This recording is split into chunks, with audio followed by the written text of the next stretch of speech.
Okay, today is June 7th.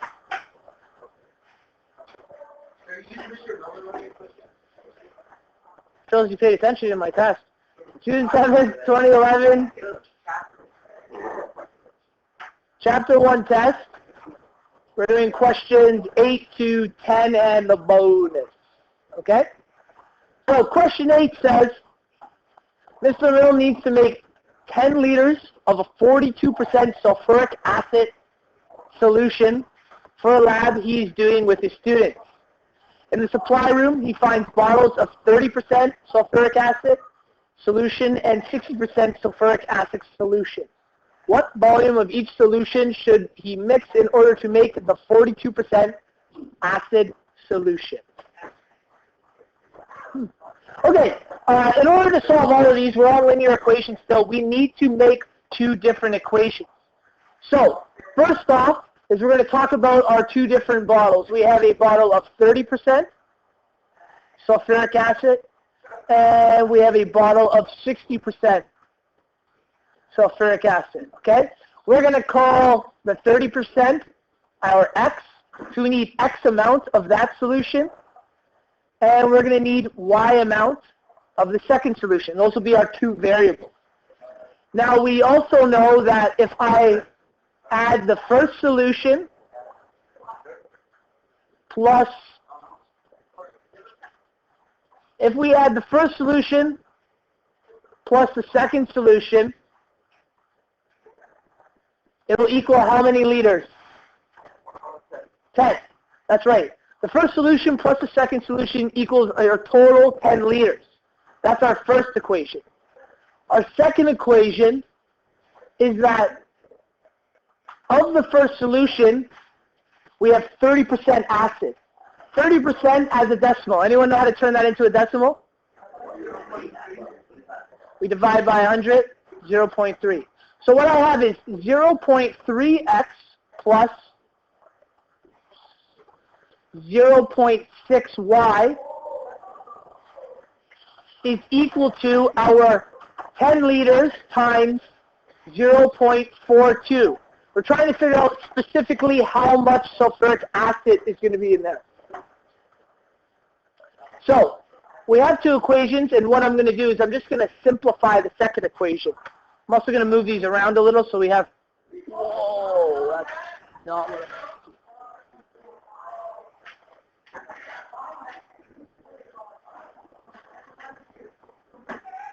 Okay, apparently I can't move these.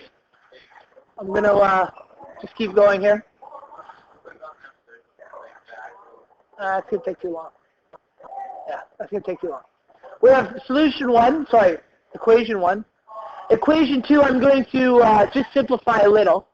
0.3x plus 0.6y equals 10 times 0.42. Anyone know what that is? 4.2. Just move the decimal place over. Okay, so we have equation 1 and equation 2. I'm going to solve by substitution, okay? Just because I think it'll be easier to do. So, we're going to solve the first one by substitution. When we're substituting, we need to set a variable equal to 0, okay? So, I'm going to take the very first equation, x plus y. I'm going to set it equal, not to 0, to a variable.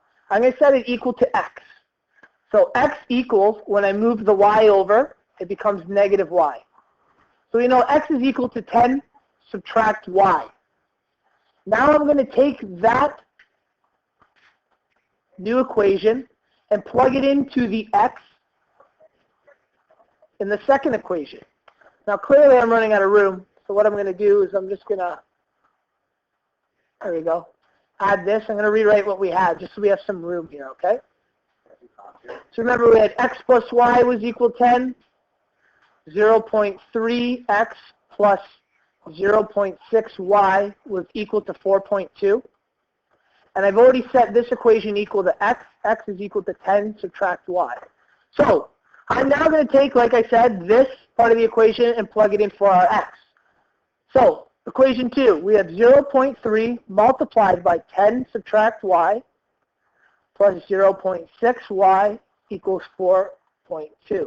And if you guys notice, the only variable I have now is y. So because I only have one variable, I can solve for that specific variable. I'm going to distribute the 0.3. 0.3 times 10 is 3. 0.3 times negative y is negative 0.3y plus 0.6y is equal to 4.2. I'm going to collect my like terms. Negative 0.3y plus 0.6y, which is equal to, anyone? Close. Yes, positive 0.3y equal to 4.2. Now I need to isolate my y. I'm going to bring the 3 to the other side of the equation. Becomes 4.2, subtract 3. 0.3y is equal to 1.2. 4.2 subtract 3 is 1.2. And then to bring the 0.3 over, I'm going to divide it on both sides. So I get y is equal to 4 when you divide that on the calculator. But I'm not done. First of all, let's make sense of this. So we go back up, our y, oh shoot, we're in the, make sense of this. Our y, we said, was our 60% solution. So we now know we need 4 liters of that solution. Okay? Now, let's go back to our other page. We needed 4 liters of y. Now I need to plug it into one of our 2 equations, that y. I could plug it in a second, but when looking at the equations, clearly plugging it into the first equation will be the easiest. So I'm going to rewrite my first equation. Equation 1, x plus y equals 10. We knew y is equal to 4, so we'll substitute 4 for y. X plus 4 equals 10. X equals 10, subtract 4. X equals 6.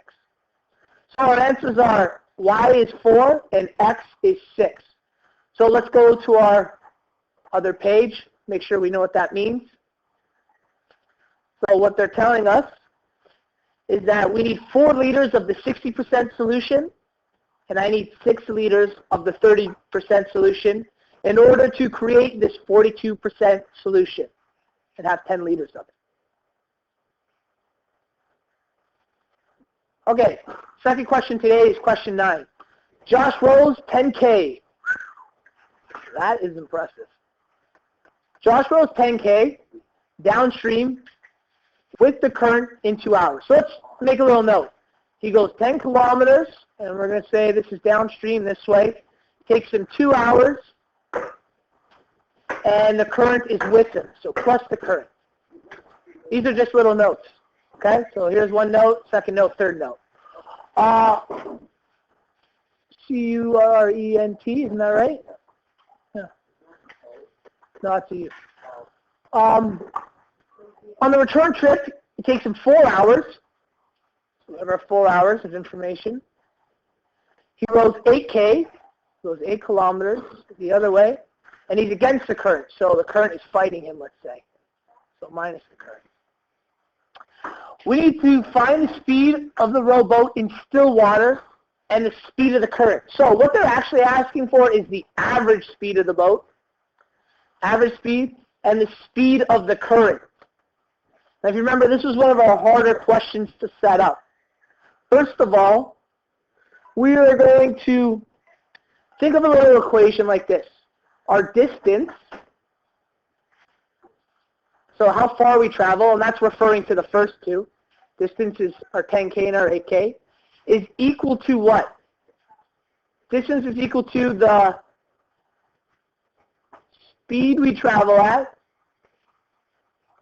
times what? Hours. Time. If we're traveling at 5 kilometers an hour, and we travel for 1 hour, 5 times 1 is 5, we go 5 kilometers. So this is a little information we need to have, a little background, which you technically should have.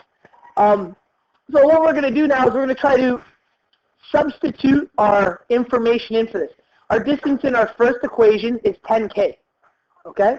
So we know that 10 kilometers is equal to, now this is the hard part of the equation. Actually, first let's do time, okay? Our time in our first equation is 2 hours, so we're going to substitute the number 2 in. And we know it has to multiply. Now this is the tough part, his speed. His speed is going to be his average speed plus or minus what?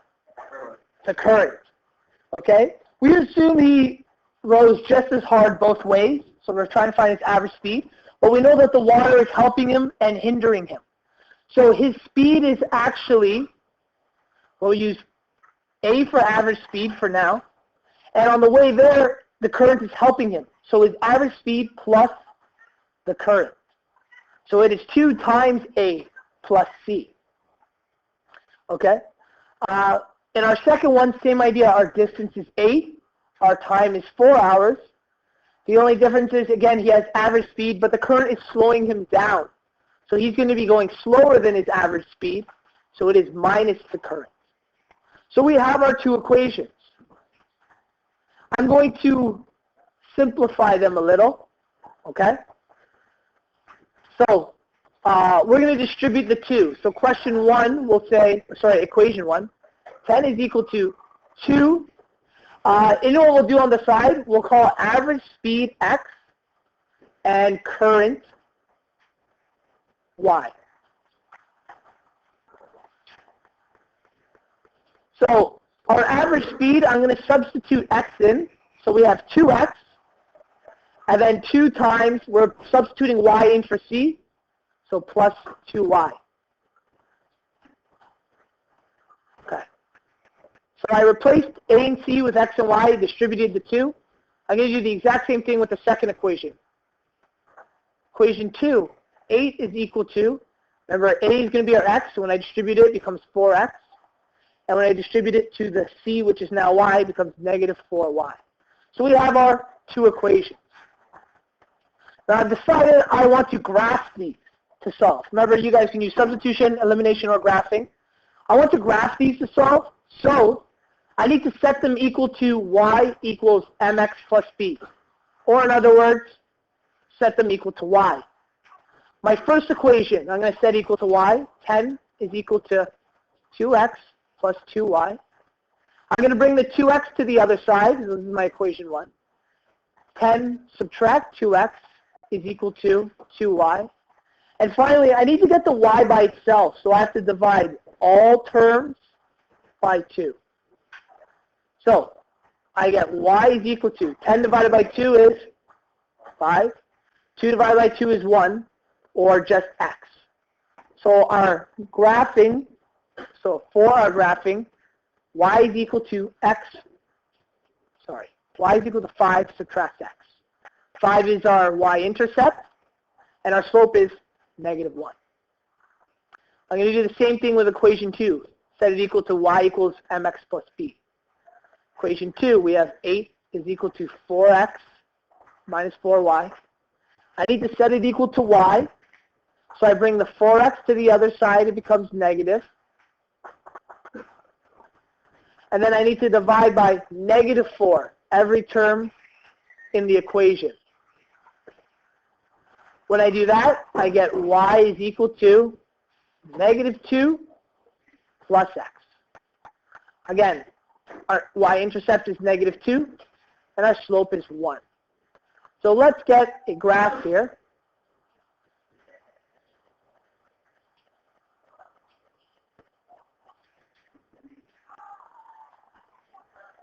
Take a look at this graph.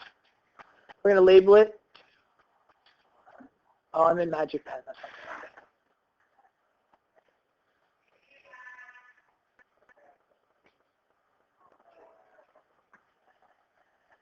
I hope you are also labeling a graph as we speak. And you're adding that.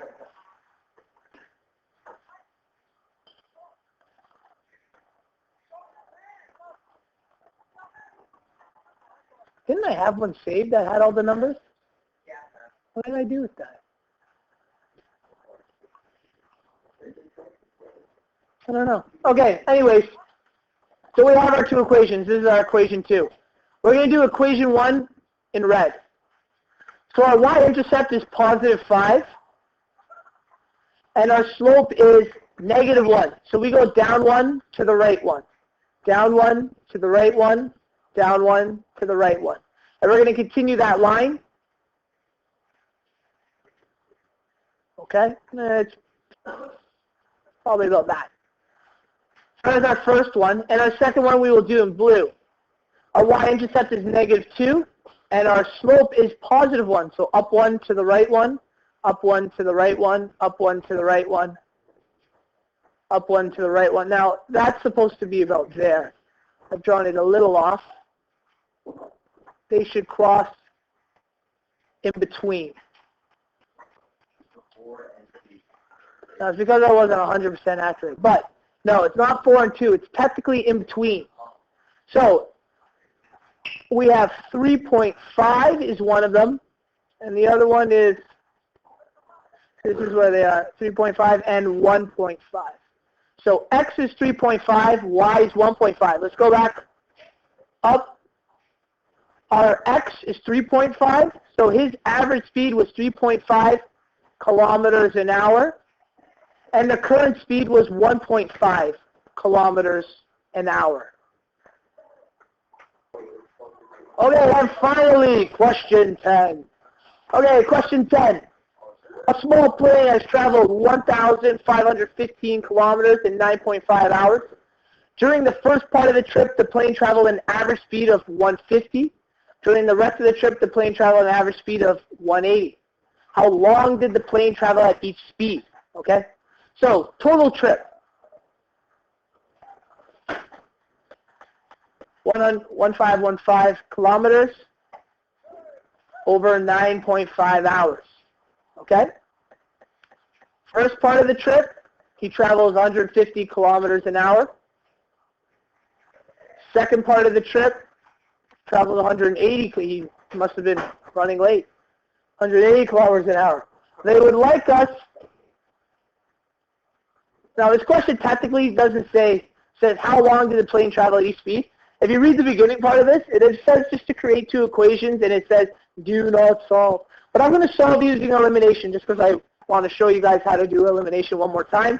And the more you know, the more you know. So, what we're trying to find is how long did it travel in the first part of his trip at 150K, and then how long did it travel at 180K. So I'm going to call that time X, and this time Y. So we do know that time X plus time Y is going to equal how many hours?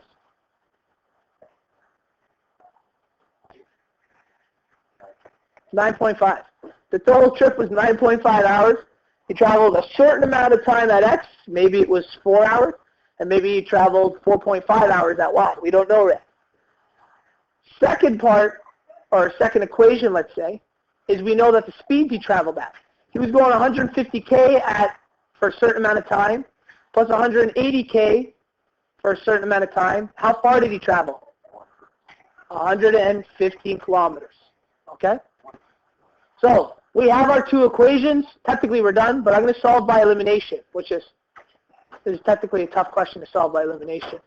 But remember, with elimination, we want our coefficients to be the same. So let's say I want to eliminate X.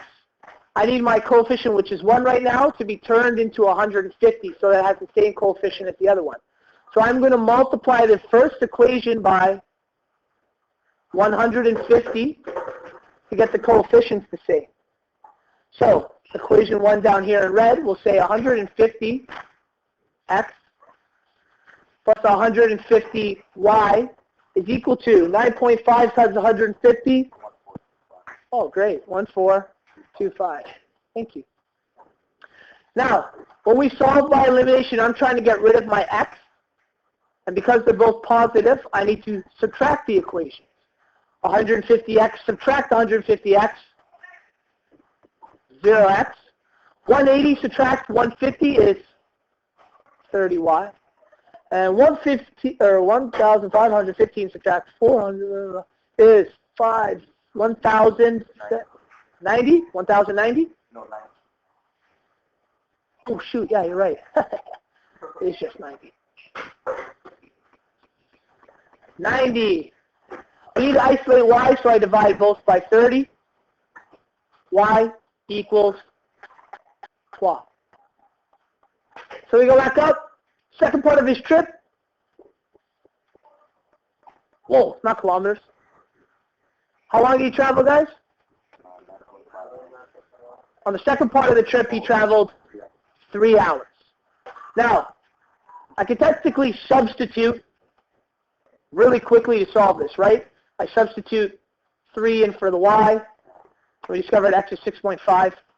I'm just going to show you one more example of, forget it. It's way easier if you just do it that way. When you get something like this, look at your equation. If you find it easier to eliminate again, go for it, but it's very obvious. If I just plug 3 into this equation, bring 3 to the other side, x equals 6.5. So he traveled at 150 kilometers an hour for 6.5 hours, and then he traveled 180 kilometers an hour for 3 hours.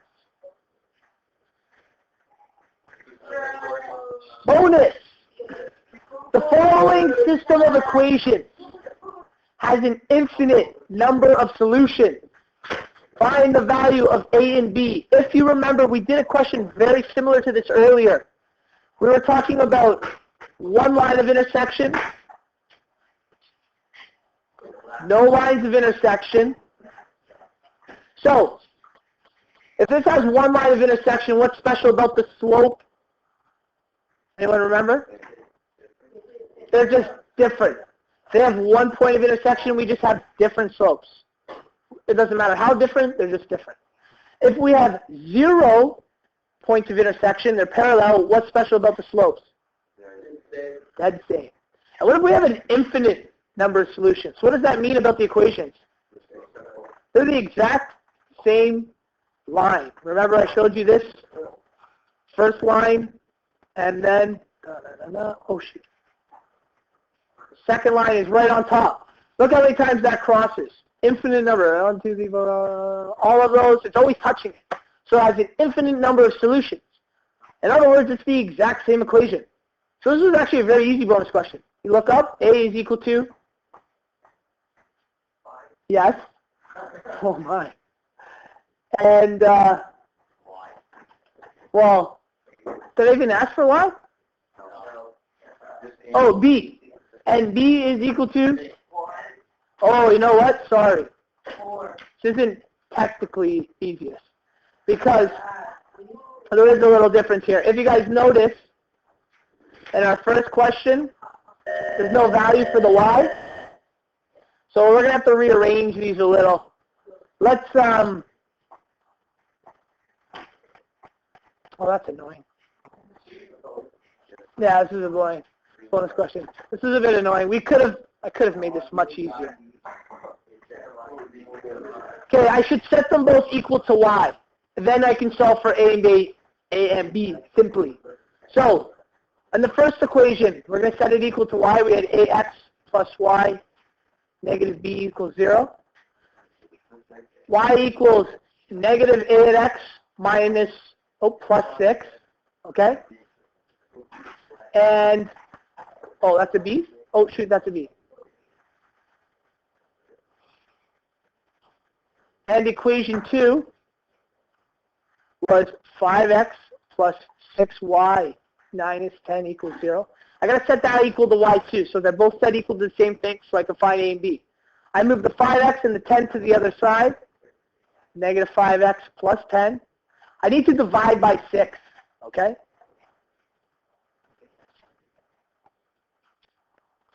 So y is equal to negative 5 over 6x plus 10 over 6. So when we go to compare these two equations, our one was y equals negative ax plus b. Our a is 5 over 6. Our b is 10 over 6. A equals 5 over 6. B equals 10 over 6. Bonus question, solve. Technically, because the negative's in front here and it's here, the A is just 5 over 6. Okay?